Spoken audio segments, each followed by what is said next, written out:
ദിലീപിന്റെ പങ്കാളിത്തം ഉറപ്പിക്കാൻ പോലീസ് നിരത്തുന്ന വാദങ്ങളെയെല്ലാം ഖണ്ഡിച്ചാണ് പുതിയ ജാമ്യാപേക്ഷ. ദിലീപിനെതിരെ പോലീസ് നിരത്തുന്ന വാദങ്ങളെല്ലാം ആദ്യ കുറ്റപത്രത്തിന് വിരുദ്ധമാണ്. ഗൂഢാലോചന നടത്തിയത് 1 മുതൽ 6 വരെ പ്രതികളെന്ന് ആദ്യ കുറ്റപത്രത്തിൽ പോലീസ് വ്യക്തമാക്കിയിട്ടുണ്ട്.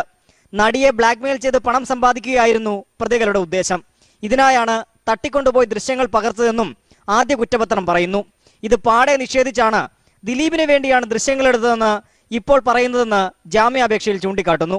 ദിലീപ് ഗൂഢാലോചന നടത്തിയാണ് ഇക്കാര്യം ചെയ്യിച്ചതെങ്കിൽ ദൃശ്യങ്ങളടങ്ങിയ ഫോൺ സ്വാഭാവികമായും ദിലീപിന് കൈമാറുമായിരുന്നു.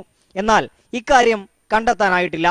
പൾസർ സുനി പറഞ്ഞ പ്രകാരം ഫോൺ കണ്ടെത്താൻ ഇപ്പോഴും അന്വേഷണ സംഘം ശ്രമിച്ചുകൊണ്ടിരിക്കുകയുമാണ്. 4 വർഷത്തിനിടെ 4 വട്ടമാണ് ദിലീപും പൾസർ സുനിയും തമ്മിൽ കണ്ടതെന്ന് പോലീസ് പറയുന്നു. ഇതിനിടെ ഫോണിൽ ബന്ധപ്പെട്ടതിനും തെളിവില്ല. ദിലീപിന്റെ ഫോൺ നമ്പർ പോലും പൾസർ സുനിയുടെ കൈവശം ഉണ്ടായിരുന്നില്ല.